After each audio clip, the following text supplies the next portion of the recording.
Para algunos, un héroe. Para otros, un monstruo. Deseaba que comenzara una tercera guerra mundial. Ante las exigencias del imperialismo, La CIA y las fuerzas especiales norteamericanas conspiraban para derribarle. Su muerte está envuelta en un velo de misterio. Su cuerpo fue enterrado de forma secreta en una tumba sin nombre. Pero aquel hombre de quien todos esperaban que el mundo se olvidara iba a convertirse en una leyenda.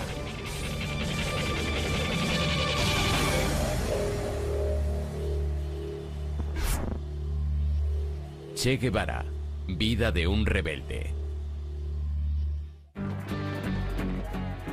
Jóvenes y revolucionarios de todo el mundo le veneran como a un gran personaje. Su rostro aparece en millones de camisetas, pero el Che Guevara auténtico no era una imagen bidimensional, sino un hombre muy complejo y con un objetivo determinado. El Che consideraba que formar parte de una guerrilla era la máxima expresión del género humano. Alguien a quien se prepara para sacrificarse por un ideal, en este caso por la causa del marxismo-leninismo, como solución para los males de la humanidad. Y el único modo de cambiar por completo el orden mundial dominado por el capitalismo yanqui. John Lee Anderson, en su biografía Che Guevara, una vida revolucionaria, explora al hombre que hay detrás del mito. En primer lugar, quería averiguar qué había llevado al hijo de una antigua y acomodada familia argentina de clase media, con todo a su favor en la vida, a abandonar una existencia cómoda y convertirse en el revolucionario más famoso e implacable de su época. 14 de mayo de 1928. Che Guevara nace como Ernesto Guevara de la Serna en la ciudad de Rosario, Argentina. El padre del Che era Ernesto Guevara Lynch. Su madre Celia procedía de una ilustre familia española. En Altagracia y en general en Buenos Aires también. Carlos Figueroa es un... Altagracia, que eran, podían ser Cádiz, o hijos de choferes, o hijos de caseros. No hacían absolutamente ni...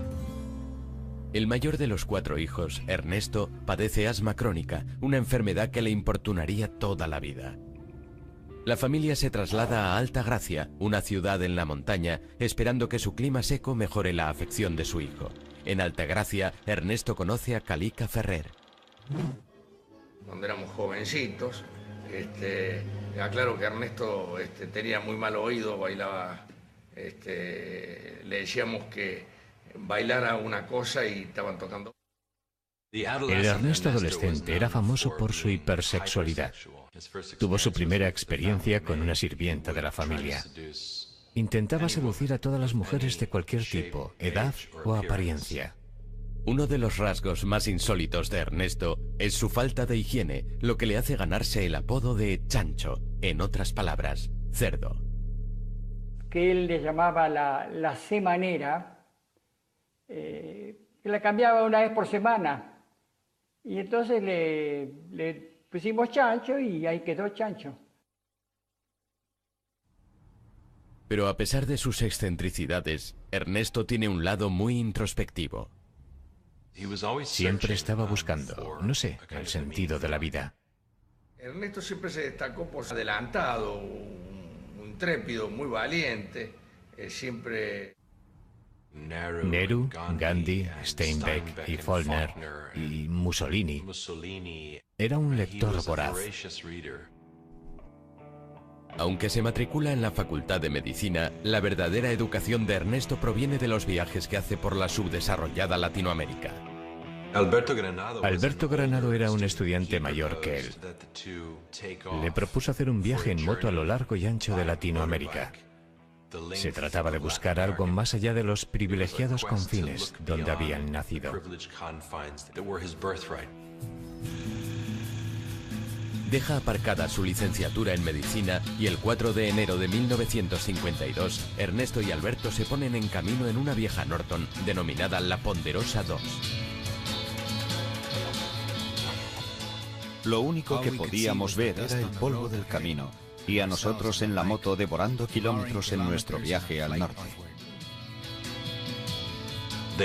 Viajaron hacia la Patagonia y cruzaron Chile, donde la Ponderosa finalmente se agotó. Abandonan la moto y viajan a pie y en la parte de atrás de los camiones y se dirigen a la zona interior de Chile. Subieron al norte para ver la mina de cobre a cielo abierto más grande del mundo, Chuquicamata, que ocupaba un lugar preponderante en la imaginación de los latinoamericanos de aquella época, ya que pertenecía y era explotada por Estados Unidos. Era esa noción de la empresa brutalmente capitalista explotando a los trabajadores locales. Las compañías norteamericanas como Anaconda y Kennecott monopolizan la industria minera de Chile. Las empresas norteamericanas iban a América Latina por dos razones: materia prima barata y sueldos bajos. Para un joven nacionalista e idealista de principios de los años 50,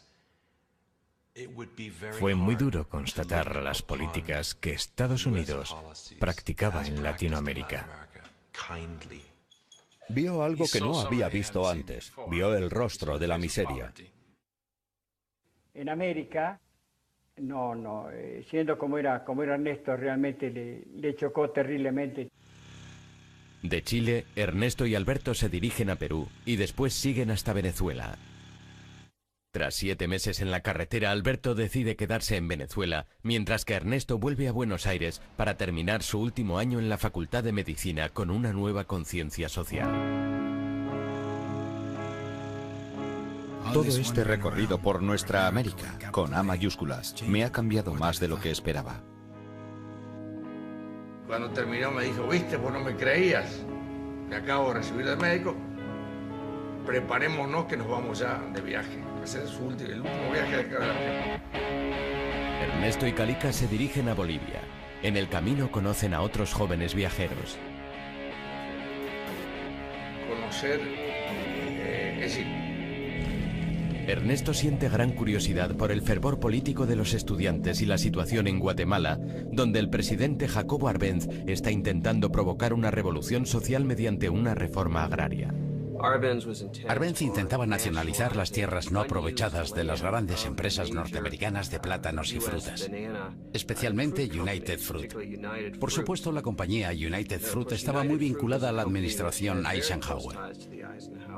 El secretario de Estado John Foster Dulles había pertenecido al Consejo de Administración de United Fruit y además era el hermano de Alan Dulles, director de la CIA. United Fruit pagó a un cualificado especialista en relaciones públicas para que fomentara el temor a una amenaza comunista en Guatemala, este pequeño y empobrecido país. 24 de diciembre de 1953. En medio de este ambiente cargado, Ernesto llega por primera vez a Guatemala. Muy pronto le presentan a una mujer peruana llamada Hilda Gadea. Hilda se enamoró perdidamente de él de inmediato. Incluso llegó al punto de empeñar algunas de sus joyas para pagar el alojamiento de Ernesto, y finalmente comenzaron a dormir juntos. Ernesto conoce a través de Hilda a los seguidores de un abogado cubano de 26 años, Fidel Castro. Este había encabezado un asalto al cuartel de Moncada, la segunda guarnición más grande que había en Cuba, en su audaz intención de derrocar al presidente de Cuba, general Fulgencio Batista. Muchos de los que asaltaron el cuartel eran estudiantes, exestudiantes, trabajadores, emprendedores, y muchos fueron torturados hasta la muerte, y los que sobrevivieron, incluidos Fidel Castro y su hermano, fueron encarcelados. Castro tiene que cumplir 15 años de sentencia, pero Ernesto está profundamente impresionado con aquellos hombres. A diferencia de sus amigos cubanos, Ernesto no está comprometido con ninguna causa o ideología, pero la destitución de Arbenz, el presidente de Guatemala, cambia sus puntos de vista.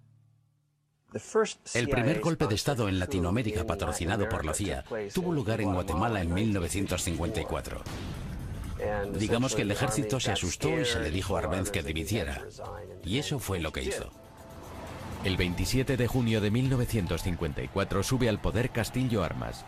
Muchos le ven como un títere de Norteamérica. Comienza por arrestar a comunistas sospechosos y amenaza a todo aquel relacionado con el antiguo régimen con la cárcel y posiblemente con la ejecución. Ernesto se refugia en la embajada argentina. terminó por convencerse de que los Estados Unidos eran, tal como los denominó después, el enemigo de la humanidad. Jacobo Arbenz Guzmán sucumbió antes del frío, agresión premeditada de Estados Unidos, escondida tras una cortina de humo de propaganda continental. Ahora, Ernesto se considera marxista.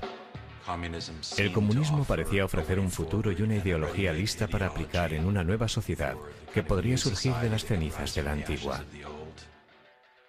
Ernesto Guevara se fue de Guatemala convertido en un individuo radicalizado, en busca de una revolución en la que poder luchar. En septiembre de 1954, como muchos otros izquierdistas, Ernesto se dirige a México, donde el expresidente Cárdenas había nacionalizado los yacimientos de petróleo en la década de los 30. México tenía una posición histórica como uno de los países en la órbita de Estados Unidos, pero a finales de siglo supo hacer frente al imperialismo yanqui. Ernesto se vuelve a poner en contacto con sus amigos cubanos, que le presentan a Raúl Castro, quien tras cumplir 22 meses de cárcel por su papel en el asalto de Moncada, va a México e intenta reconstruir la organización de su hermano mayor, Fidel. Se cayeron bien. A diferencia de Fidel, que estaba aún en prisión, era marxista. Batista tiene que rendirse ante la presión internacional y deja en libertad a Fidel Castro, que solo había cumplido 2 años de sentencia. También Fidel se dirige a México. Castro había intentado derrocar la dictadura por la fuerza de las armas en aquel loco asalto al cuartel de Moncada, asalto que muchos consideraron un acto temerario. Ahora estaba exiliado de su patria. ¿Y adivinan qué? Iba a organizarse, volver a su país y hacer lo mismo. Mientras Ernesto es reservado, serio, comunista, Fidel Castro no es ninguna de esas cosas. Estaba metido de lleno en la improvisada política de su época y se consideraba a sí mismo patriota y nacionalista. Aún no era marxista-leninista. En agosto de 1955, y deseando conocer al hombre que había levantado semejante pasión entre sus seguidores, Ernesto le pide a Raúl que le organice un encuentro. El encuentro dura toda una noche. Una incidencia política es haber conocido a Fidel Castro, el revolucionario cubano. Un hombre joven, inteligente, seguro de sí mismo y de una audacia extraordinaria. Creo que hay una mutua simpatía entre nosotros. Comparten muchas ambiciones y el mismo demonio, los Estados Unidos. Ernesto es invitado a unirse al movimiento 26 de julio, denominado así por la fecha del asalto al cuartel de Moncada. El único no cubano del grupo queda asignado como médico de la organización y se le da el nombre de Che. Los argentinos dicen Che cuando hablan unos con otros. Es un antiguo término que significa oye, y así empezaron a llamarle Che. Hilda se había quedado en Guatemala y ahora se reúne con Ernesto. Hilda le dijo que estaba embarazada. Aquello fue un golpe tremendo, pero Ernesto decidió hacer lo correcto y se casó con ella. Poco después del nacimiento de su hija, Hildita, el Che se vuelca totalmente en el movimiento y en la gran ofensiva en Cuba. Casi inmediatamente partió para pasar largos periodos de tiempo en un rancho a las afueras de la Ciudad de México, donde recibió entrenamiento militar. Se convirtió en uno de los mejores tiradores del grupo. Pero pronto se corre la voz y el Che, junto a Fidel Castro y la mayor parte de los miembros del movimiento 26 de julio que están en la ciudad, son detenidos. Permanecen en la cárcel durante un mes. Tras su puesta en libertad, el movimiento sigue de forma clandestina. Fidel Castro continúa con sus planes de derrocar a Batista y compra un viejo y destartalado barco por $15.000, unos 11.000 euros, apropiadamente llamado Granma, es decir, anciana, para llevar a su pequeño ejército de 82 hombres de México a Cuba. Tienen prevista una travesía de 5 días. El Che escribe una carta a su madre en la que le informa de sus movimientos. Hilda se la remitirá en caso de que muera en la batalla. Básicamente se despide de Hilda y de su pequeña hija y les dice que si sobrevive se volverán a ver. Pero la revolución le llama. A las 2 de la mañana del 25 de noviembre de 1955, 82 hombres embarcan en el Granma. Con nuestras luces apagadas dejamos el puerto de Tuxpan, entre un revoltijo infernal de hombres y todo tipo de materiales. Las palabras de Fidel empiezan a hacerse realidad. En 1956 seremos libres o seremos mártires. Su causa era la revolución latinoamericana y su siguiente objetivo Cuba, liberar Cuba. Había dejado de llamarse Ernesto Guevara, se había convertido en el Che.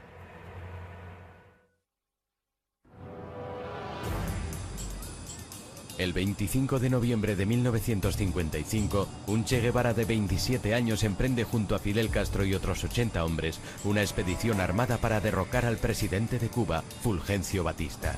El pequeño ejército embarca en un viejo barco llamado Granma y se dirige a La Habana. A 150 kilómetros de la costa de Florida, la isla de Cuba disfruta los beneficios de una industria turística en auge. La Habana era el prostíbulo del Caribe, era un lugar donde los norteamericanos iban a pasar fines de semana de desenfreno. Había espectáculos de sexo en vivo, coristas, estaba llena de prostitutas y de drogas. Era un ambiente de carnaval al que muchos turistas norteamericanos acudían en manada. Había algunos aspectos positivos, pero había otra Cuba, y la otra Cuba estaba gobernada militarmente por la dictadura. Aunque la administración Eisenhower apoya a Batista, muchos cubanos le consideran un dictador despiadado. Fulgencio Batista era el mayor matón que hubiera gobernado nunca en un país latinoamericano. Y era alguien de quien se daba por hecho que estaba en deuda con los intereses económicos de Estados Unidos, con los intereses de la mafia norteamericana en Cuba. El séptimo día de la travesía a bordo del Granma ha sido turbulento. Todo el barco tenía un aspecto tan ridículo como trágico. Hombres con rostros angustiados agarrándose el estómago, algunos con las cabezas metidas en los cubos, otros tumbados en posiciones extrañas, inmóviles, con sus ropas manchadas de vómitos. Fue un absoluto desastre. Se desorientaron, se cayó un hombre por la borda. Después le salvaron. Cuando finalmente llegaron a la costa de Cuba, atracaron en el lugar equivocado. Llegan a Cuba con 2 días de retraso y a plena luz del día. Cuando el viejo barco se acerca a la playa Las Coloradas, choca con un banco de arena. Se hundieron y tuvieron que tomar tierra en una marisma. Antes de que el escuadrón tenga la oportunidad de reagruparse, la Fuerza Aérea de Batista les ataca y el Che y el resto del grupo de Fidel Castro corren a ponerse a salvo. Durante los 3 días siguientes consiguen eludir a las fuerzas enemigas, pero el 5 de diciembre se les acaba la suerte. En unos segundos, un vendaval de balas.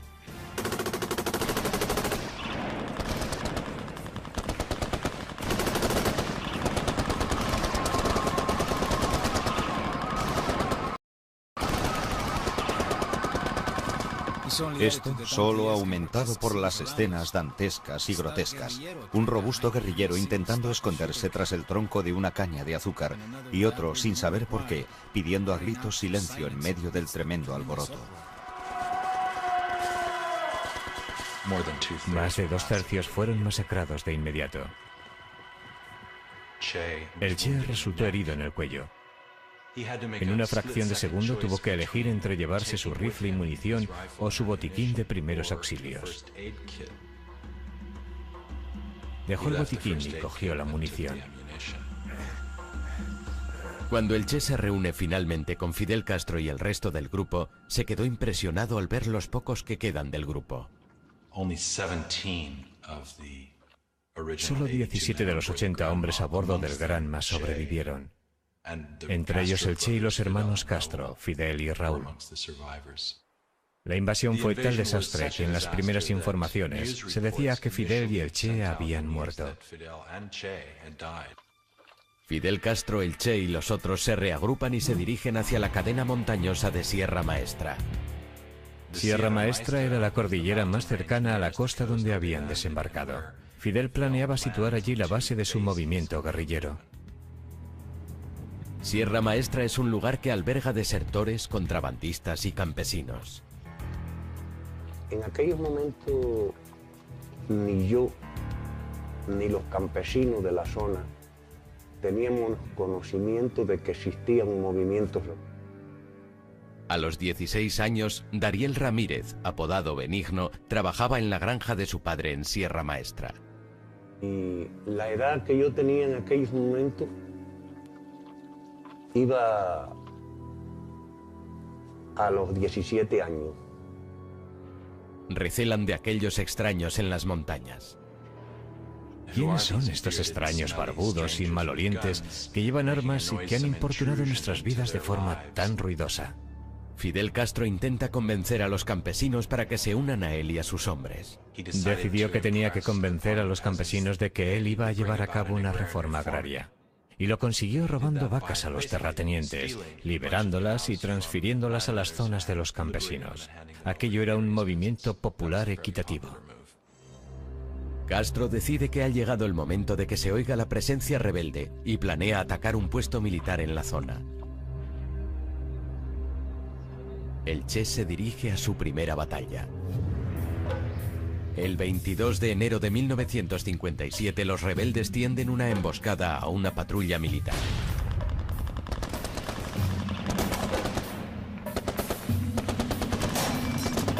Cuando suenan los primeros disparos, el Che se encuentra cara a cara con el enemigo. Le disparó en cuanto le vio, y parece ser que estuvo midiendo sus propias reacciones para ver cómo se sentía, y se sentía bien. Se sintió bien. El pequeño grupo ahora tiene que enfrentarse a la ejecución de uno de su grupo. Descubrieron que un hombre llamado Eutimio Guerra, uno de los primeros colaboradores del grupo, era un traidor, un espía. Fidel le sentenció a muerte. Nadie dijo nunca quién había ejecutado a Eutimio Guerra, pero en el diario personal del Che se puede confirmar que fue él, y lo describe con todo detalle. Le despoja de todas sus pertenencias, intercambia unas palabras con él, y después él se pone a su lado. Justo entonces se desató una tormenta.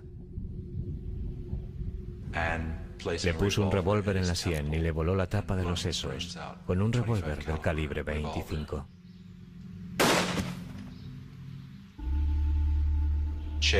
El Che, como médico, inspeccionó la entrada y la salida de la herida y escribió que había dormido bien después de lo que había hecho. A partir de entonces, el Che cambió. La guerra es dura. Y cuando el enemigo estaba intensificando su agresividad, uno no podía tolerar ni siquiera la sospecha de una traición. Desconozco el número total de los ejecutados por Che Guevara, pero ciertamente fueron muchos.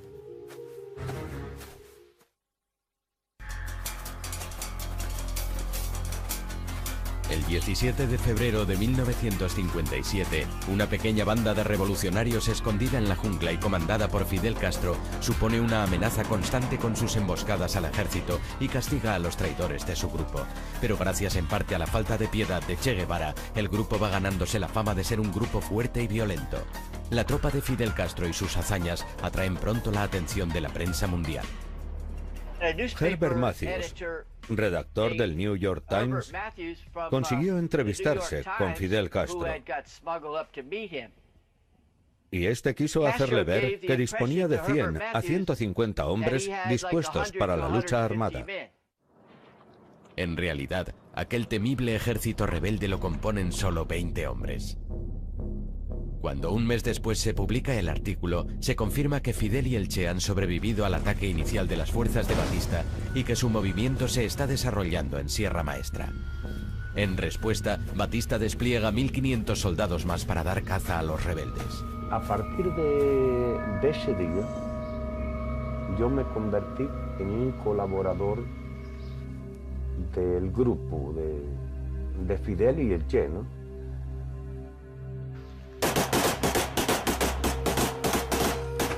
Que ya tenía confianza con ellos. Mientras tanto, el 26 de julio, miembros urbanos se alistan en el ejército rebelde, entre ellos Chuck Ryan, un estudiante norteamericano de 19 años que reside en la bahía de Guantánamo, donde su padre trabaja como médico para la Marina norteamericana. Teníamos mucha relación con los cubanos. Éramos todos amigos. Íbamos a sus bodas, bautizos y ese tipo de celebraciones. Yo me ofrecí desinteresadamente a ayudarles, consiguiéndoles armas para luchar contra la dictadura. Pronto invitan a Chuck y a otros 2 adolescentes de Guantánamo a unirse a los rebeldes. Hablamos de ello, arreglamos algunas cosas y les dejamos unas cartas a nuestros padres. Los jóvenes norteamericanos y otros 50 nuevos reclutas son conducidos a Sierra Maestra. Una de las primeras personas que conocieron fue el Che. Creo que enviaron al Che porque muchos de los hombres que venían con nosotros se encontraban bastante mal. Estaban muy cansados, completamente desfallecidos. Y es que tardamos 30 horas en subir aquellas colinas, cargados como íbamos. Hay otros voluntarios norteamericanos. Uno de ellos es el joven de 18 años, Don Soldini. Se calcula que todo el ejército rebelde, incluyendo a Fidel, Che, Raúl y mi grupo, consistía en 300 hombres. La vida en el campamento rebelde no es fácil. Mis botas no tenían suelas. Comíamos cuando podíamos. A veces no teníamos agua. Anduvimos unos 300 kilómetros por las montañas. Yo tuve disentería y en fin. En las selvas de Cuba los rebeldes son vulnerables a todo tipo de problemas de salud que el Che trataba. Teníamos las piernas infectadas por picaduras de mosquitos. Y él nos atendía, nos quitaba las postillas y nos aplicaba sulfamida. A los hombres les daba un poco de miedo que les tratara el Che. Le llamaban Doctor Sacamuelas. Era bastante brusco. Y no era famoso precisamente por su delicadeza. Además de sus funciones como médico, el Che demuestra reiteradamente su valía en el campo de batalla. Se dice que en más ocasiones que Fidel. El Che trataba siempre de poner en práctica la teoría del comunismo. Ir los comestibles, los alimentos por partes iguales. Su buena disposición para enfrentarse a la muerte, para arriesgar su propia vida, fue determinante para conformar un carisma muy poco común, que le proporcionó una fama casi legendaria. Se reveló como un hombre a quien los otros temían y además respetaban y admiraban. Viendo lo bien que el Che se conduce en batalla, el 12 de julio de 1957 Fidel Castro le asciende a comandante y le asigna el mando de su primera unidad militar, de 75 hombres, denominada Columna número 4. Aquella asignación me hizo entonces el hombre más feliz del mundo. Algunos se sintieron fascinados por sus dotes de mando y su carisma, sobre todo los chicos muy jóvenes. Muchachos de 15, 16 años. Algunos de ellos eran unos granujillas que se habían convertido en sus discípulos. Llegaron a ser conocidos como los cachorros del Che. Era todo para ellos. Un hermano mayor, un padre, un jefe de guerrilla, un instructor y sobre todo un ideólogo. Les daba clases de alfabetización. Quería que leyeran y escribieran.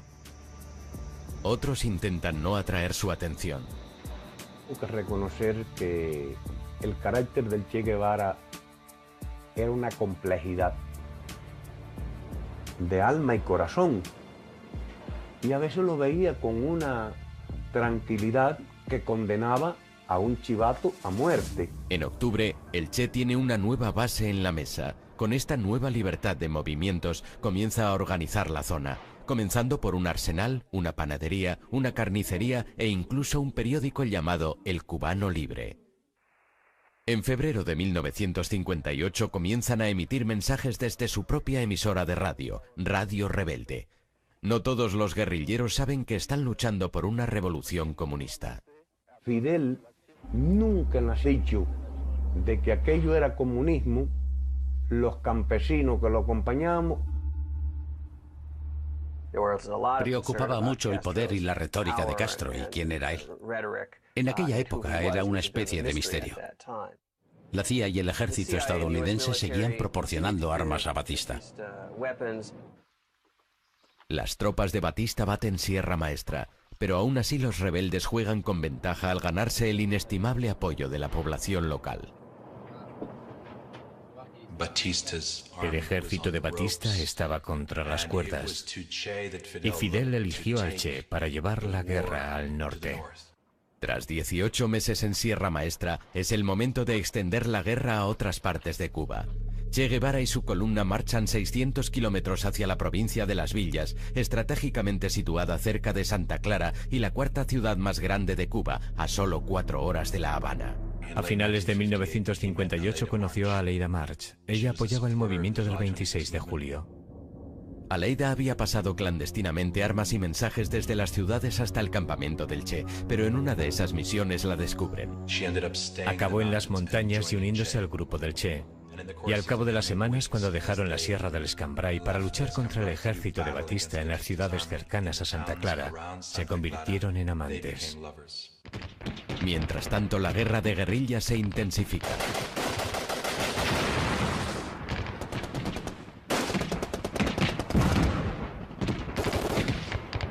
Fidel Castro y su ejército rebelde, formado ahora por unos 800 hombres, comienzan a trasladarse a la provincia de Oriente. Mientras, el Che ataca cuarteles del ejército utilizando tácticas psicológicas de la guerrilla para ahuyentar al enemigo. Imaginemos un lunes a la 1 de la madrugada. Un rebelde dispara un tiro al cuartel. Y por supuesto, la respuesta es una gran cantidad de disparos. Y a continuación, este rebelde se iba a casa a dormir. La noche siguiente, un rebelde iba a las 11 de la noche y otro a las 4 de la madrugada. Y ambos hacían lo mismo, disparar un tiro. La tercera noche, en aquel cuartel estaba todo el mundo despierto, nadie dormía. Así conseguían que aquellos soldados quisieran marcharse. Y por supuesto, tras 2 semanas, aquella guarnición abandonaba el campamento. Te encuentras en una situación en la que piensas que el enemigo es superior, y eso no puede ser muy bueno para la moral de la tropa, lo que definitivamente afectó al ejército de Batista. El 27 de diciembre de 1958, Fidel Castro ordena al Che que ataque Santa Clara, el último bastión de Batista, con 340 guerrilleros, para luchar contra una fuerza enemiga 10 veces mayor.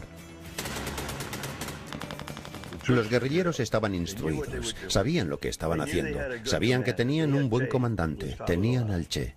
Él era el mejor, confiaban en él. Estábamos siguiendo todo a través de la onda corta de Radio Rebelde. Las noticias que nos llegaban desde Santa Clara, donde estaba el Che, no eran muy buenas. La emisión rebelde decía que estaban recibiendo una paliza. Pero aquella información era equivocada. Estaban luchando contra un ejército superior, pero formado por gente muy pobre, y no iban a jugarse la vida por mantener a Batista en el poder. Siendo conscientes de la inutilidad de la resistencia, se rindieron y más de 100 armas pasaron al lado de la libertad. El golpe final a las fuerzas de Batista llegó cuando el Che y sus hombres tienden una emboscada a un tren que transportaba refuerzos a Santa Clara. El 31 de diciembre de 1958, Batista huyó de La Habana con todo su séquito y varios millones de dólares en metálico. Cuando se propaga la noticia de la marcha de Batista, las tropas comienzan a rendirse. Fidel ordenó al Che que marchara de Santa Clara a La Habana, mientras él hacía un desfile victorioso más pausado a lo largo de la isla. Un Fidel Castro de 32 años y su ejército rebelde llegan a La Habana el 8 de febrero de 1959. Hoy todos los ojos de los poderosos opresores y de los esperanzados están fijos en nosotros. El sueño del Che es el de una Latinoamérica unida y socialista, un nuevo orden mundial que no casa bien con los Estados Unidos. Para lograrlo, el Che extenderá la revolución por todo el continente, pero antes se va a derramar más sangre.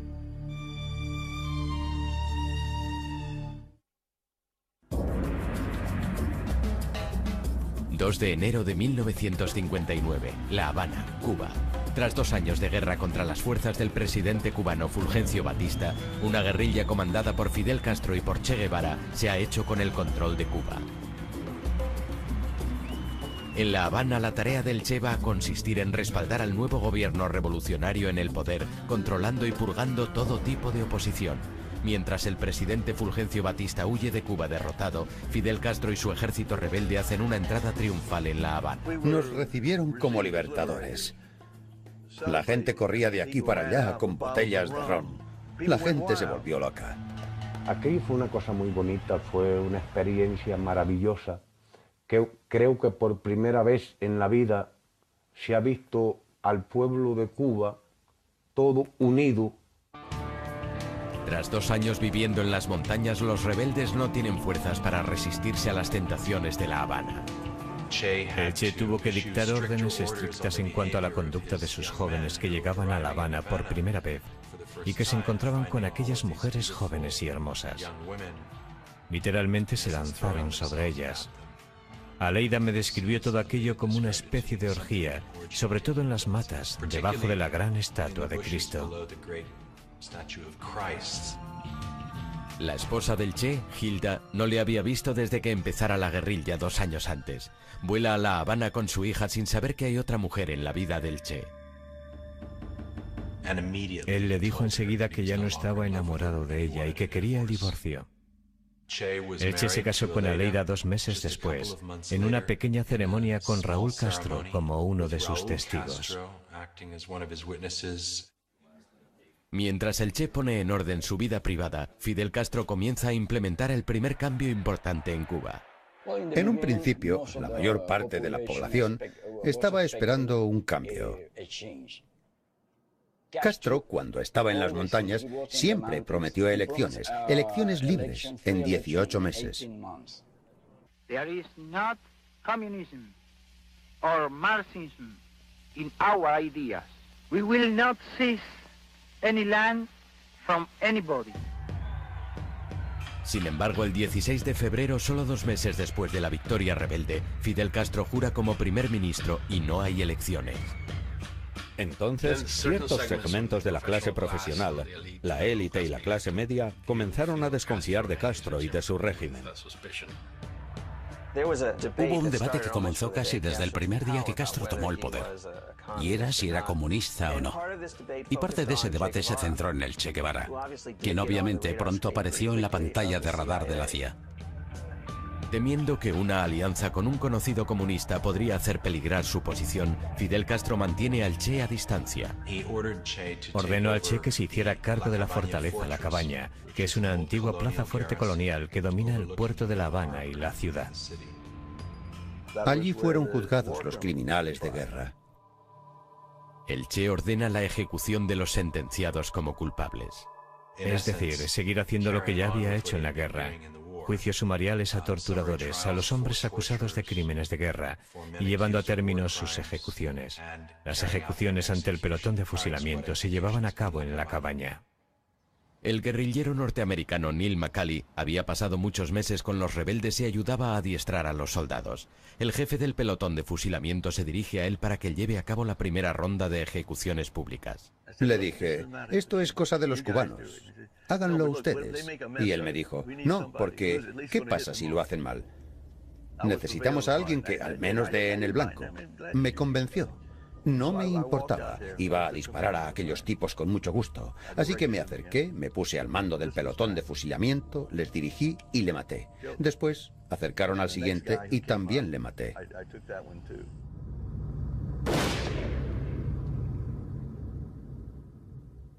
Durante el siguiente año y medio son ejecutados por los pelotones de fusilamiento cientos, algunos dicen que miles de personas. Aquellas muertes ayudan a fortalecer la espeluznante reputación del Che. Ambos eran unos asesinos, unos criminales. Castro mató a miles de personas y Che Guevara también mató a miles de personas. Así que el Che también era un demonio. Además de los culpables, algunos aseguran que también fueron ejecutados muchos inocentes. Por esa razón, muchas personas le odian, porque fue el causante del dolor y el sufrimiento en muchísimas familias. ¿Mataron a inocentes? Yo no conozco ningún caso. Lo que esto provocó fue que se mostrara a un Fidel a quien solo le importaba el negocio, nada de revolución. Cuba era un lugar peligroso. Mientras el Che continúa con los tribunales de guerra, las mismas preguntas que se hacen en Estados Unidos respecto al nuevo régimen se las hace también al otro lado del mundo el primer ministro soviético Nikita Khrushchev. Mi padre preguntó a la inteligencia, al KGB, a sus analistas políticos, ¿quiénes son esos tipos?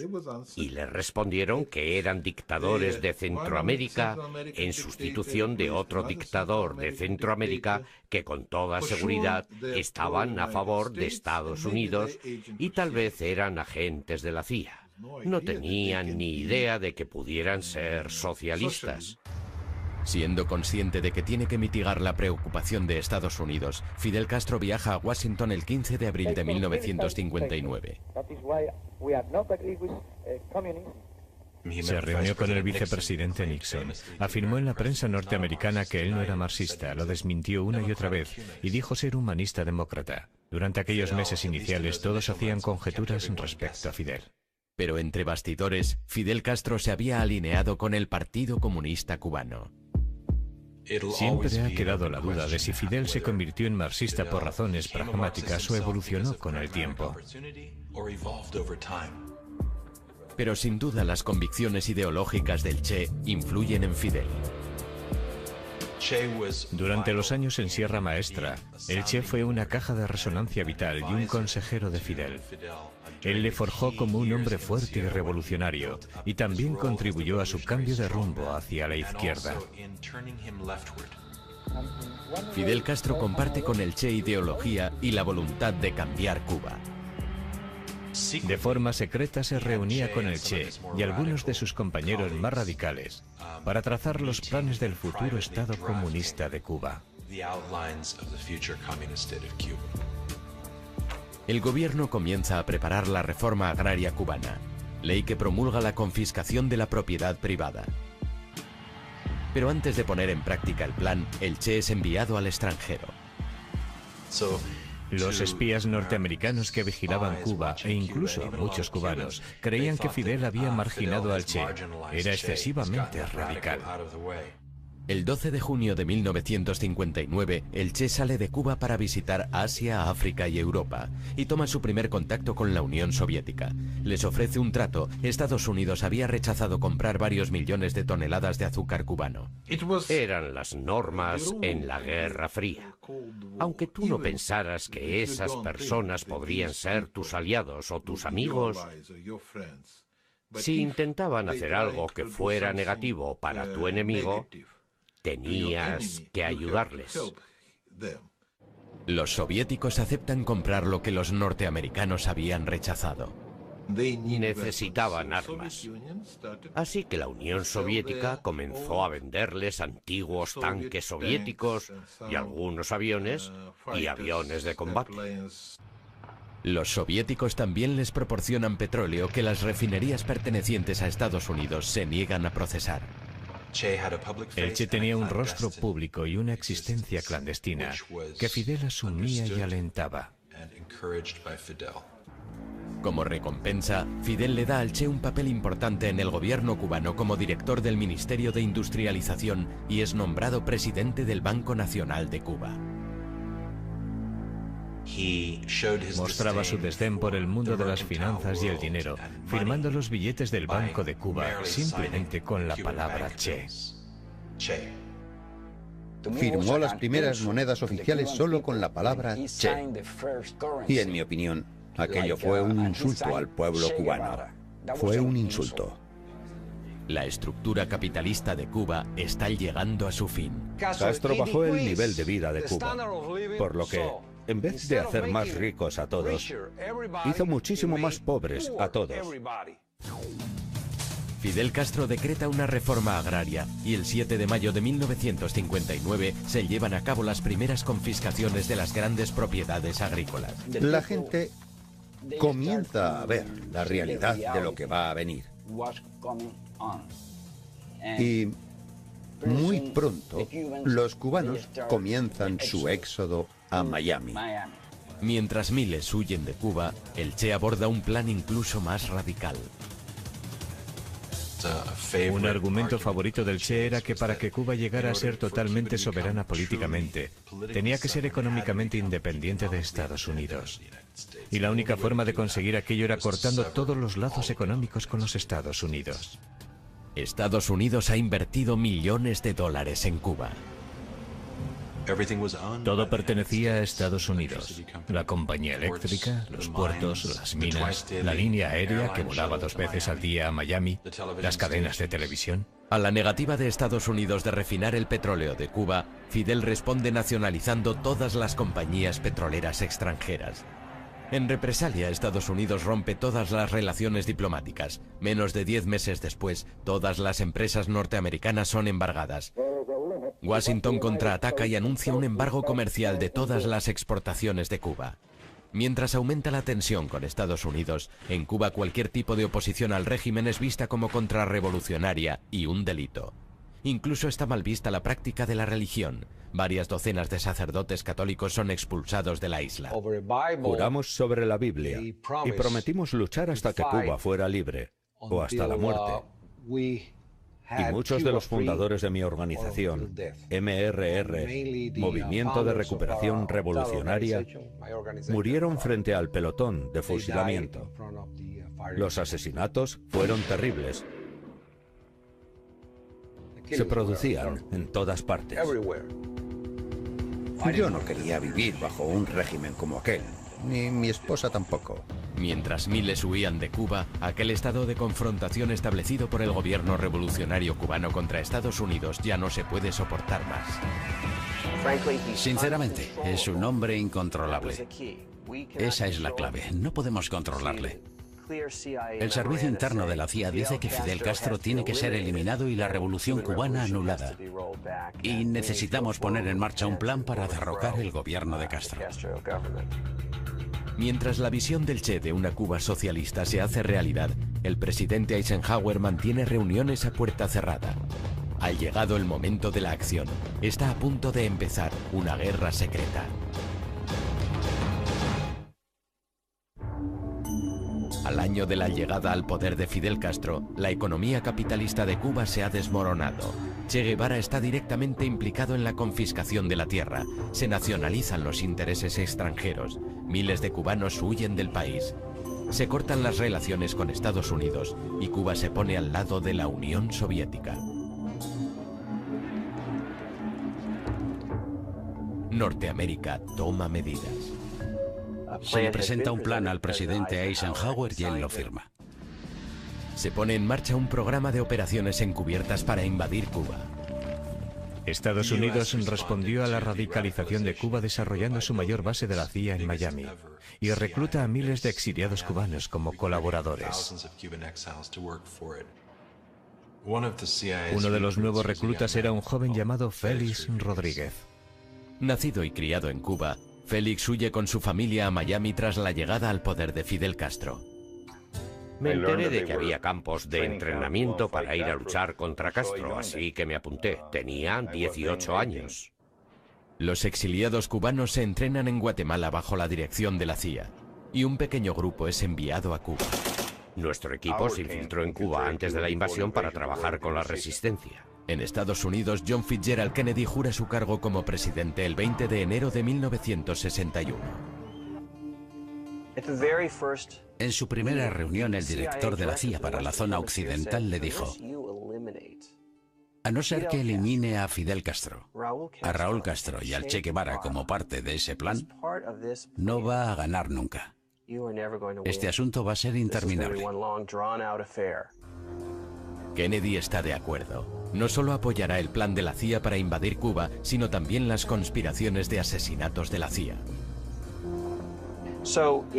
Así pues, en agosto de 1960, un alto oficial de la CIA llamado Richard Weissel autorizó a la CIA crear pastillas venenosas que serían enviadas a los contactos de la mafia dentro de Cuba y, de algún modo, colocadas en la comida de Fidel. Aunque los intentos de asesinato son fallidos, el plan para invadir Cuba comienza el 15 de abril de 1961. En el curso del enfrentamiento, Fidel finalmente se mostró tal como era en realidad y anunció que era socialista marxista-leninista y que en lo sucesivo el régimen iba a ser aliado de la Unión Soviética. Fidel Castro asigna al Che el mando del ejército occidental de Cuba, pero la invasión comienza en el sur, en una zona llamada Playa Girón, en la bahía de Cochinos. Cuando el ejército formado por cubanos exiliados, conocido como Brigada 2506, se aproxima a la isla el 17 de abril de 1961, sus barcos son hundidos por la Fuerza Aérea Cubana. Se esperaba alguna ayuda, como una ayuda aérea o de la Marina, pero esa ayuda no llegó. Durante 48 horas aquel ejército fue severamente castigado. El Che estaba lejos de la acción, pero todos atribuyeron la victoria sobre los norteamericanos a él y a Fidel Castro. Eran unos héroes en las escuelas, en las universidades y también para los líderes de la Unión Soviética. Para el nuevo presidente norteamericano, la invasión es un desastre. Hubo un famoso encuentro entre Che Guevara y un asesor de Kennedy llamado Richard Goodwin. Lo primero que le dijo a Goodwin fue: gracias por lo de la bahía de Cochinos. Ayudó a consolidar nuestra revolución. Antes de la invasión éramos un joven gobierno fragmentado, pero después nuestra victoria y el fervor nacionalista que se despertó nos ha permitido avanzar realmente y de forma mucho más firme que antes. Aquella invasión fue un fracaso en todos los sentidos. Fidel Castro y el Che están convencidos de que Norteamérica les invadirá de nuevo y buscan protección en los soviéticos. Mi padre decía, no podemos proteger Cuba utilizando fuerzas convencionales, así que tenemos que ser muy rotundos. Aquel que invada Cuba se verá metido en problemas porque nosotros vamos en serio. La última discusión acerca de desplegar misiles en Cuba tuvo lugar entre el Che y Khrushchev. Muy pronto son detectados misiles soviéticos en Cuba. Es una época muy peligrosa. Fidel Castro y el Che conminan a los soviéticos a lanzar los misiles en caso de una invasión terrestre norteamericana.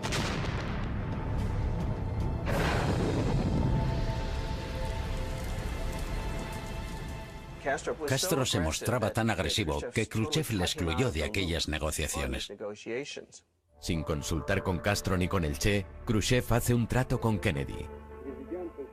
Norteamérica no invadiría Cuba y nosotros nos llevaríamos nuestros misiles. Para Fidel Castro y el Che, aquello es un acto de absoluta traición. Y fue el Che, el primer oficial cubano que se enfrentó a un oficial soviético para leerle la cartilla. Desilusionado con los soviéticos, el Che es consciente de que tiene que buscar otros socios de izquierdas. Encuentra lo que estaba buscando en China. La revolución maoísta era la revolución extrema y Che Guevara pertenecía a ese extremo. El Che se queda impresionado con los planes de Mao Zedong para llevar a China desde una sociedad agraria a una moderna sociedad comunista.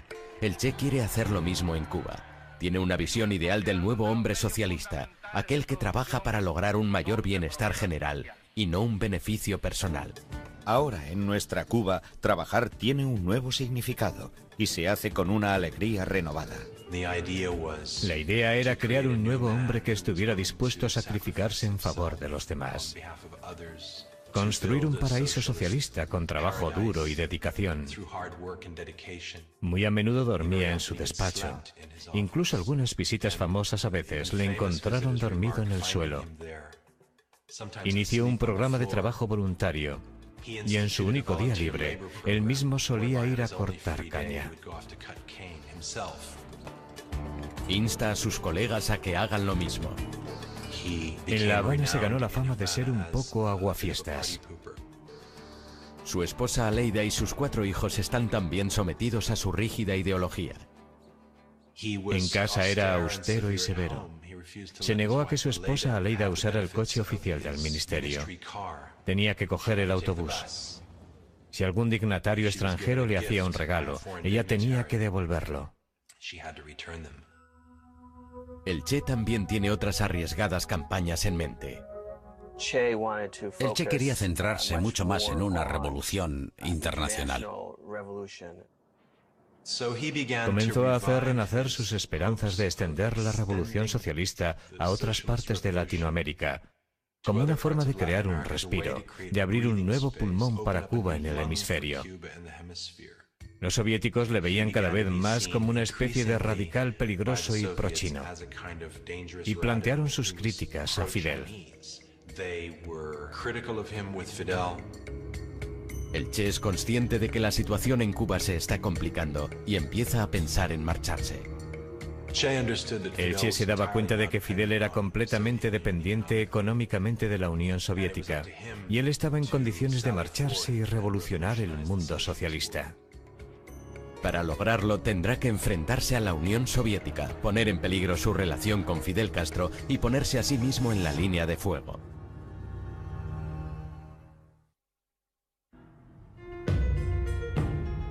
En 1963, la economía de Cuba sufre una debilidad sin precedentes. Los planes de Che Guevara de lanzar al país han fracasado. Su solución es acabar con la dependencia soviética de Cuba y extender la revolución por todo el mundo. El Che estaba cada vez más desencantado de cómo se estaban desarrollando las cosas, al ser Cuba un satélite de la Unión Soviética. En agosto de 1964, la atención de la administración de Lyndon Johnson se desvía de Cuba a Vietnam y a la creciente agitación en África. Los cubanos también ponen sus ojos en África, sobre todo en lo que había sido el antiguo Congo belga. El Congo está en el corazón de África. Podía ser el motor o el corazón de una revolución socialista que saliera al exterior y liberara al hemisferio. El gobierno del presidente Kasavubu, apoyado por la CIA, lucha contra un grupo rebelde denominado Movimiento de Liberación del Congo. La CIA crea un ejército de unos 1000 mercenarios, la mitad de Sudáfrica y Rodesia, y la otra mitad de Europa. Y los cubanos creen que ellos también deberían ir a apoyar a las fuerzas que luchaban contra el grupo apoyado por Estados Unidos. Y Che Guevara tenía la impresión de que era una revuelta muy fuerte y con unos líderes muy comprometidos. Con el Congo en mente preparado para una revolución, el Che se dirige a Nueva York y al país que durante tanto tiempo ha despreciado. Vino en diciembre de 1964 y pronunció un discurso en las Naciones Unidas. Total de los artefactos termonucleares y apoyamos la celebración de una conferencia de todos los países del mundo para llevar a cabo estas aspiraciones de los pueblos. Vistiendo el uniforme verde de la revolución, critica la implicación de Estados Unidos en Vietnam y el conflicto en el Congo. Después una aparición en el programa de noticias Face the Nation. Más tarde se dirige al norte de África, a la ciudad de Argel, donde pronuncia un discurso criticando abiertamente a la Unión Soviética. El Che rompió su relación con los soviéticos. Cuando vuelve a La Habana, el Che y Fidel Castro tienen una reunión a puerta cerrada. Habiendo arremetido contra los soviéticos, que eran al fin y al cabo la mano que estaba dando de comer a Cuba, habiendo mordido esa mano, Fidel tuvo que decirle: Che, creo que es el momento de que te vayas. Y el Che le dijo: yo también pienso lo mismo. El Che cree que podrá volver a recuperar el apoyo perdido con una exitosa campaña en el Congo. La misión es ayudar, apoyar y entrenar a los rebeldes en una guerra de guerrillas. El Che recibió la bendición de Fidel y desapareció del mapa de la política doméstica cubana. El Che y sus hombres llegan a la ribera congoleña del lago Tanganica el 24 de abril de 1965. Mira, era una situación muy difícil. Lo primero que en el Congo no había nada preparado. En el caso del líder rebelde congoleño, Laurent Kabila, visitó el frente solo una vez. Kabila llegó en una lancha motora con un par de prostitutas y varias botellas de whisky. Los mismos hombres del Che casi se amotinan contra él cuando vieron al lado de qué tipo de hombres estaban luchando. No había dirigentes, no había hombres para hacer la revolución, no se había organizado nada. El máximo dirigente de la lucha. El Che espera poner en forma a los rebeldes y organiza algunas batidas exitosas, pero en el proceso pierde a 6 de sus hombres.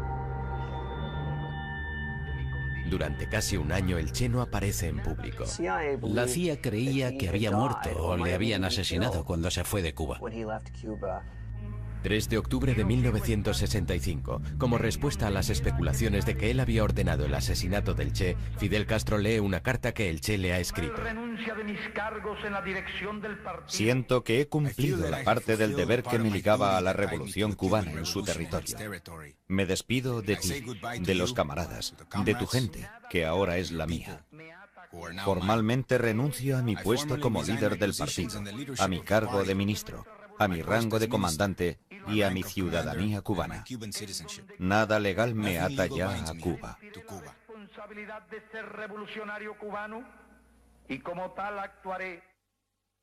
El Che no esperaba que la carta se leyera en público. Y resulta que ya no lo era. Ni comandante de cubano ni de africano, porque de africano no podía ser, porque ya allí no había africano a quien mandar. El Che estaba viviendo un periodo muy negro. También recibió la noticia de la muerte de su madre. Estaba muy unido a su madre. Aquello fue algo realmente duro para él. Cuando el Che llega al Congo, ya llega transformado en otra persona. Ya no es el Che común, no es el Che. A mediados de octubre las fuerzas gubernamentales y los mercenarios avanzan. Su campamento fue prácticamente destruido. La resistencia rebelde se desmoronó y al mismo tiempo el gobierno de Tanzania decide que no va a apoyar más esa guerra. Fidel insta al Che a que abandone la misión y sus hombres vuelvan a casa. El retrato que dieron del Congo fue ignominioso. Así fue como él lo describió, y contentos de haber podido salir con vida. Admitiendo la derrota, el Che se refugia en la embajada de Tanzania y después se traslada a una casa segura en Praga. Fidel le envió emisarios, instándole a recapacitar y volver. El Che se negó. No quería volver a Cuba después de haber dicho que se marchaba. Y si fuera necesario, moriría liderando otras revoluciones en otros lugares. Pasado algún tiempo, Fidel le dijo al Che que había acordado un trato con el líder del Partido Comunista de Bolivia para que el Che fuera allí. No podía dejar escapar aquella oportunidad. En Bolivia el plan del Che es adiestrar a una guerrilla para comenzar una guerra de liberación que podría extenderse por todo el hemisferio.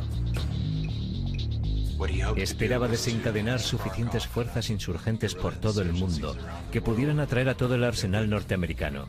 Esto les distraería de Vietnam y a la larga toda su potencia se podría tambalear y cambiar el orden mundial de una vez por todas. Estaba intentando comenzar la Tercera Guerra Mundial. Una guerra que eliminará el capitalismo y en su lugar instaurará el comunismo. Si lo hubiera conseguido, habría cambiado el mundo. El Che jamás consideró que podría fracasar.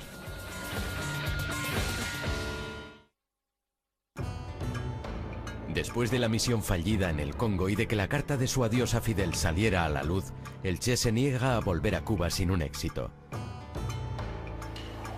Sus planes de extender la revolución le llevan a Bolivia. Noviembre de 1966. El Che llega a La Paz disfrazado de forma muy convincente. El Che se arrancó los pelos uno a uno. Se creó la identidad de un viajante, un hombre de 50 y tantos años. Se dirige a la base de Nancahuazú, donde se reúne con Loyola Guzmán y otros miembros del Partido Comunista de Bolivia. Era militante de la Juventud Comunista de Bolivia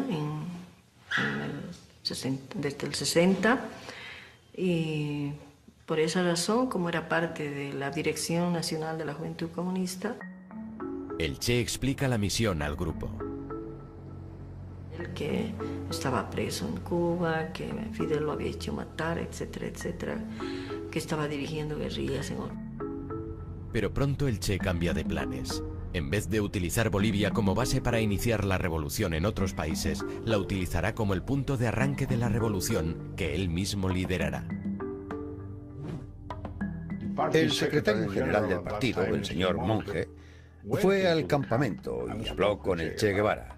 Y le dijo que solo si el Partido Comunista de Bolivia, favorable a Moscú, lideraba el movimiento, podrían tener la posibilidad de triunfar. El Che rechaza renunciar a su puesto de líder. El partido se ha alzado en armas contra nosotros y no sé a dónde nos llevará esto, pero eso no nos detendrá. Pero la pérdida de apoyo del grupo de Monge deja al Che con tan solo 24 soldados, entre ellos algunos de sus viejos camaradas cubanos. En Bolivia, el disfraz del Che va cambiando. Pues nos habíamos pasado 5 meses entrenándonos. Lo único que no estaba era lo que Fidel nos había prometido. Para empeorar las cosas, el apoyo al movimiento de los campesinos que fue tan importante en Cuba no lo encuentran en Bolivia. Tuvimos una reforma agraria en 1952, así que cada campesino era dueño de su propia tierra. Teníamos un gobierno democrático y prensa libre. La región del Chaco de Bolivia, donde el Che decide comenzar su campaña, es también bastante inhóspita. Donde inclusive no aparece el habla quechua, el habla que hay en esa zona. Aún así, el Che continúa con sus planes. Si pudo lograrlo en Cuba, también podría conseguirlo en Bolivia. 19 de marzo de 1967, al Che y sus hombres se unen unos cuantos viejos conocidos, entre ellos el marxista francés Regis Debray y 2 viejos adeptos a la revolución, el artista Ciro Bustos y una antigua espía de la Alemania del Este y supuesta agente del KGB llamada Tania. Firmemente comprometida con la causa comunista, Tania es el único enlace entre la guerrilla y el mundo exterior. Tania, al perder nosotros a Tania, perdimos todo. Porque aún con la negación del Partido Comunista de Bolivia de no incorporarse a la lucha, con todo el engaño de... Pero en una de sus incursiones por la selva es descubierta.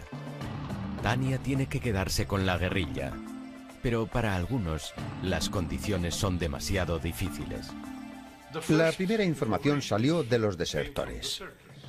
Ellos confirmaron la información de que había extranjeros en la región armados y con la intención de crear un ejército guerrillero. El ejército envía a la zona una patrulla de 40 hombres. Y la guerrilla tendió una emboscada a aquella patrulla. Y el 10 de abril tuvimos otras 2 emboscadas. La guerrilla tendió una emboscada a otras 2 patrullas. El Che decide dividir el grupo en 2. Un líder rebelde llamado Joaquín se quedará en la retaguardia mientras el Che va a la vanguardia. Da instrucciones a Regis Debray y a Ciro Bustos para que hagan llegar un mensaje a Fidel Castro. En el intento son capturados y hechos prisioneros por el ejército boliviano. El sargento Miguel Arroyo les interroga. Ellos sí, ellos fueron, pero él prácticamente por voluntad, porque él estaba muy preocupado, Bustos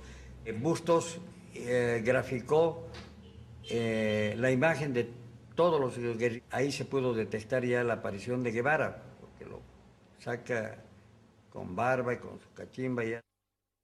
Regis Debray confirma la identidad del Che.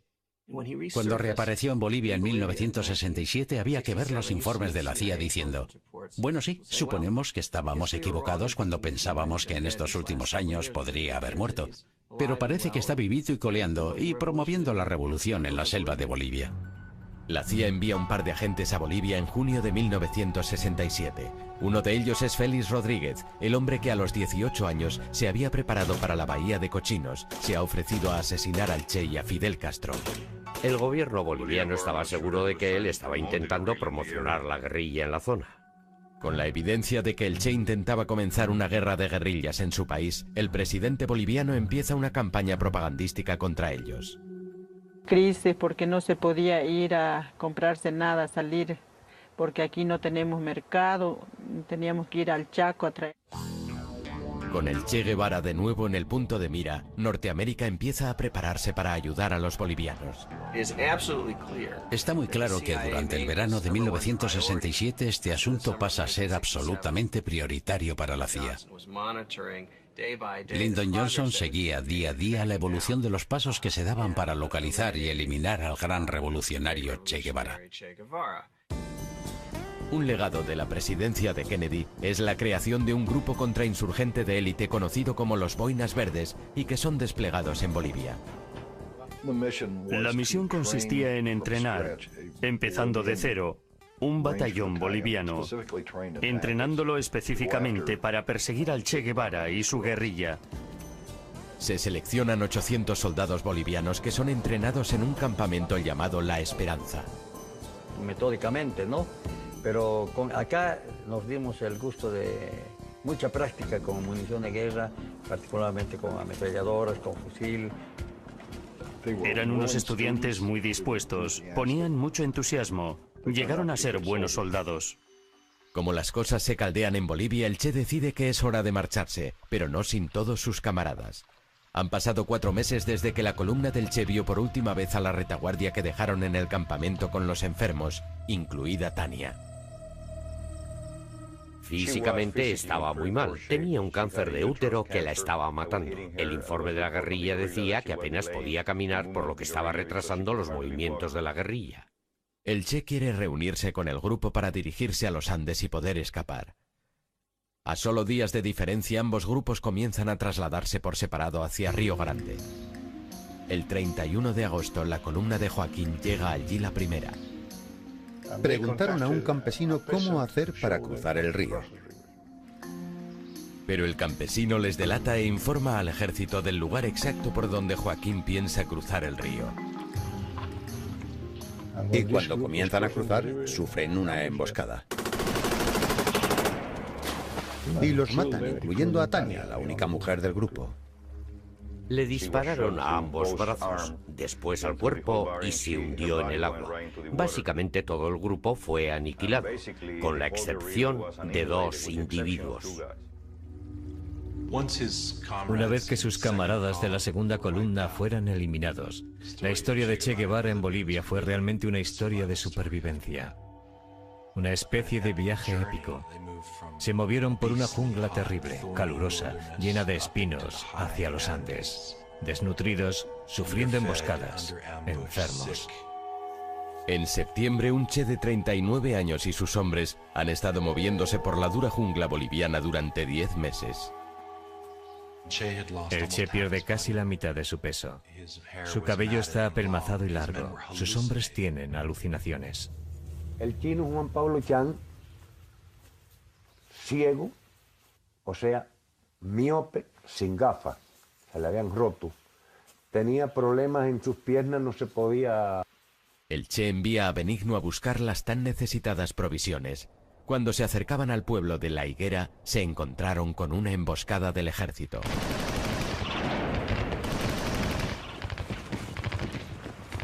Regresé a donde estaba el Che, le explico la situación que hay. Ahí el Che me ve mi herida. Heridos, enfermos y exhaustos, los guerrilleros se dirigen despacio hacia un barranco cerca de La Higuera. El 8 de octubre, un campesino de la zona les descubre y da parte a un oficial del ejército. De inmediato despliegan el 2º batallón en la zona. Pero no hubo. Mientras tanto, yo acá a Valle Grande, y una columna como era tan larga... Tenía unos 70 hombres conmigo. Bajamos a La Higuera y de allí al barranco. Cuando los soldados bolivianos comienzan a descender por las montañas, el Che se da cuenta de que él y sus hombres están atrapados. Tendrán que luchar para poder escapar. Recibimos disparos de los guerrilleros. Murieron 2 soldados, así que empezamos a disparar.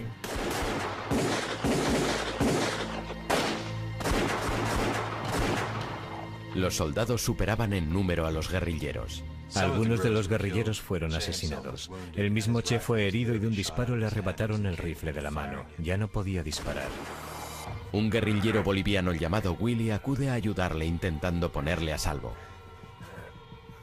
Por seguridad tenía 2 soldados arriba, a unos 15 metros. Y vieron a esos 2 individuos intentando salir del barranco. Avanzaban despacio.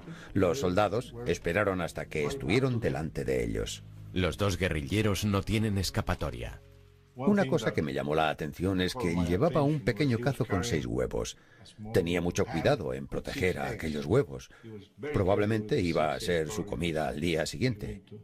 Y le dije, ¿quién eres? Y él me contestó, soy el Che, y valgo más vivo que muerto. Ha hecho falta un ejército, pero finalmente Che Guevara ha sido capturado. Los bolivianos están sedientos de sangre, pero los únicos que pueden salvar al Che son aquellos a los que él odia tanto.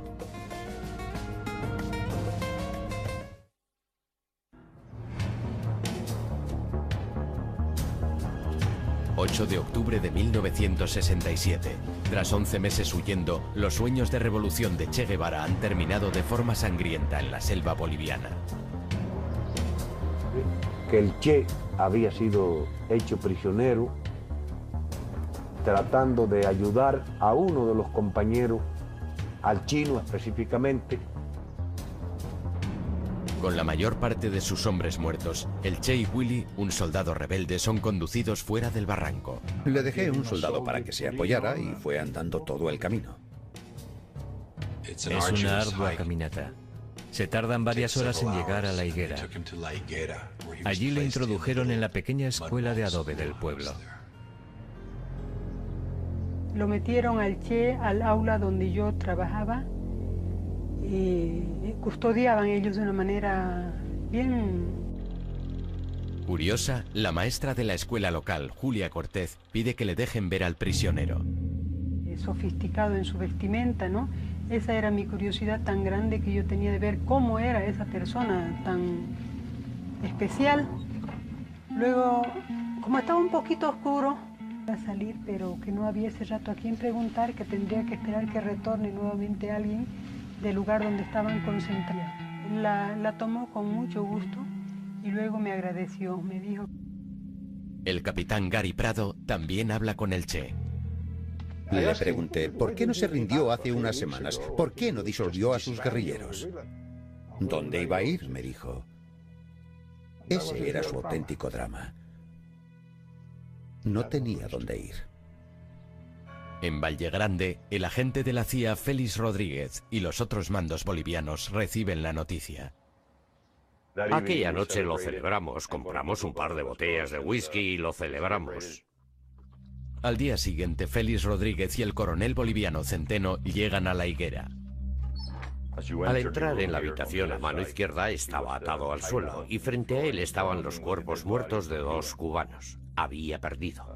Parecía un mendigo. Sientes pena, piedad por su apariencia. Era absolutamente desastrosa. El coronel Centeno trata de interrogar al Che. El coronel Centeno fue el que le habló. Yo estaba allí de pie con el otro oficial y el coronel empezó a hacerle preguntas. El Che no le contestaba. El coronel Centeno se puso furioso y dijo: usted es un extranjero, ha venido a mi país y lo menos que puede hacer es contestarme. Félix envía un mensaje diciendo que el Che ha sido capturado. El mensaje tiene que ser enviado a través de la CIA por varios países sudamericanos. Tardará horas en llegar a Washington. Félix vuelve a la escuela para ver si el Che quiere hablar con él.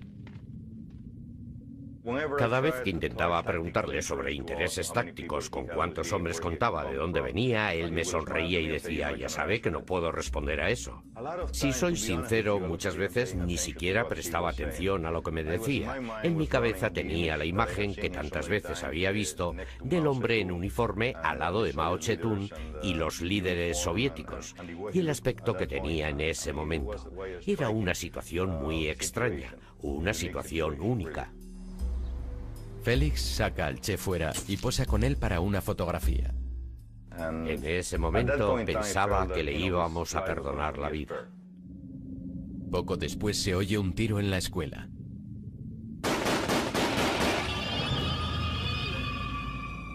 Pensé que le habían disparado al Che. Fui corriendo, abrí la puerta y él me miró. Le miré, fui a la otra habitación y le vi a Willy que estaba agonizando. Y el soldado que le disparó me dijo, mi capitán intentaba escapar, lo que era ridículo. Recibió la orden de ejecutarle. Al final de aquella mañana llega un mensaje del alto mando de Bolivia en La Paz, dirigido al oficial de mayor rango en aquel lugar. El coronel Centeno estaba en el campo, todos los capitanes estaban con él. Allí solo estábamos 2 tenientes y yo. En la higuera yo tenía el rango de capitán, por lo que me llamaron a mí. Los bolivianos tienen un código cifrado. Sabíamos de antes que 500 significaba el Che, 600 muertos, 700 mantenerle vivo. Les pedí que me lo repitieran y lo confirmaron. Era 500-600 del alto mando. Entonces fue cuando recibí la orden 500-600. El coronel Centeno regresa a la higuera. Félix le sugiere revocar la orden. Mi coronel, hay órdenes de sus mandos de eliminar al prisionero. La orden de mi gobierno es intentar mantenerle vivo a toda costa. Tenemos helicópteros y podemos llevarle de aquí a Panamá. Pero los bolivianos no se volverán atrás. El Che es demasiada responsabilidad. Lo quieren muerto. Custodiaban ellos de una manera bien responsable, ¿no? La maestra de la escuela, Julia Cortés, aborda a Félix. Entró donde yo estaba y me dijo, mi capitán, ¿cuándo le van a matar? ¿Por qué dice eso? Me mostró la radio y me dijo, en la radio están diciendo que ha muerto a causa de las heridas sufridas en el combate. En ese momento me di cuenta de que no tenía sentido esperar más. Sin noticias de Washington y con el presidente de Bolivia exigiendo la muerte del Che, Félix decide proceder a la ejecución. Era su decisión, su guerra, y él atacó a su país. Era su responsabilidad y yo no podía interferir. Dejé que la historia siguiera su curso.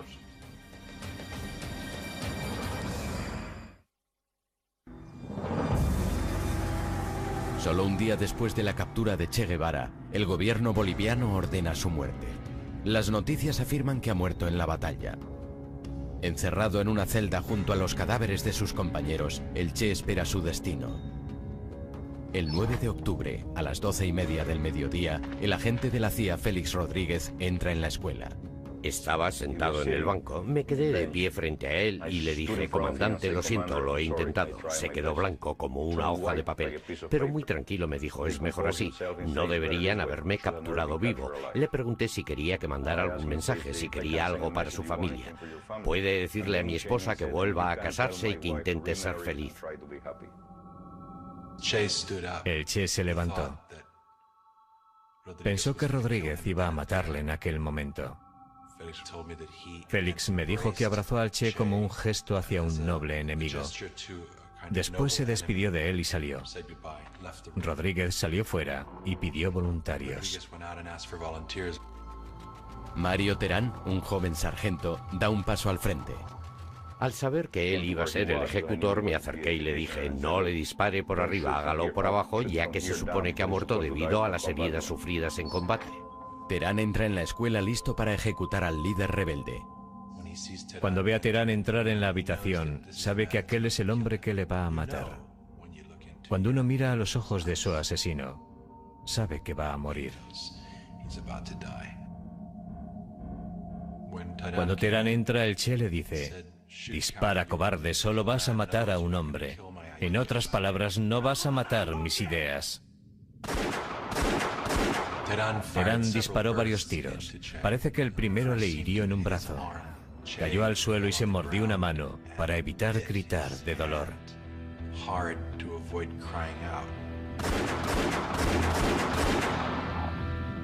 Después, Terán le remató con otra ráfaga. Entraron en su cuerpo unas 8 balas.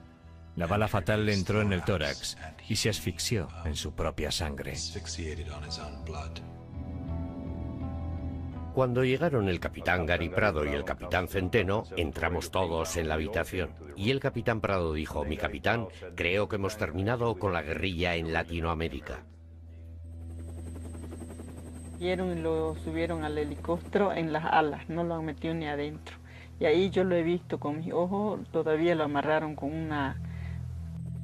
Antes de que partiera el helicóptero, se acerca un sacerdote. Le dio la última bendición. El Che, un hombre ateo que no creía en Dios, recibió la bendición de la Iglesia Católica. Trasladan el cuerpo del Che al hospital local en Valle Grande. Personas de la zona recorren kilómetros para ver su cuerpo. Uno de ellos es el fotógrafo local, René Cadima. Dice de inteligencia, ninguna persona enfoca cuando el Che esté llegando, nadie saca foto, nosotros le vamos a dar enseguida, no dijeron, que si no se le va a decomisar su cámara.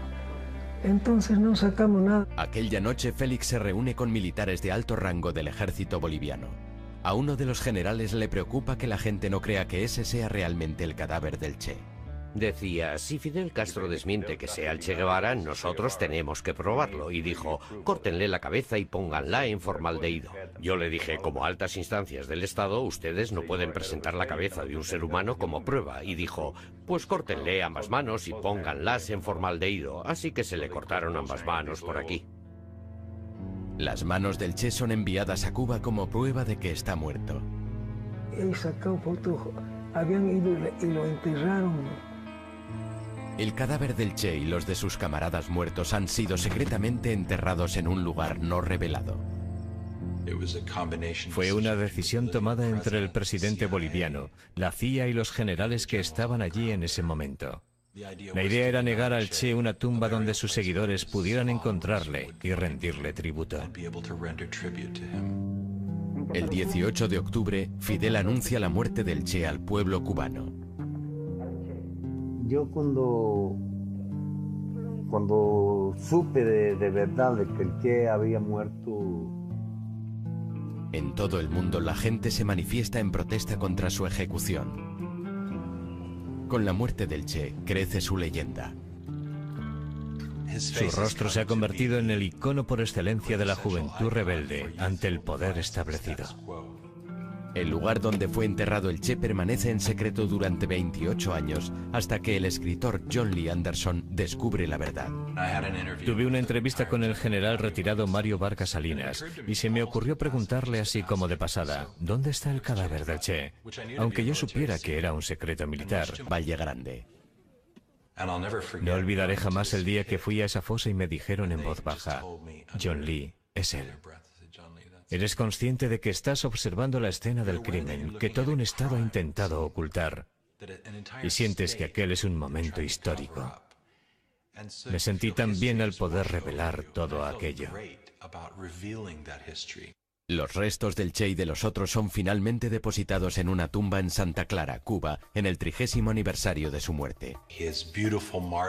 Su hermoso martirio terminó nutriendo y alentando a las futuras generaciones de Latinoamérica y de todas partes.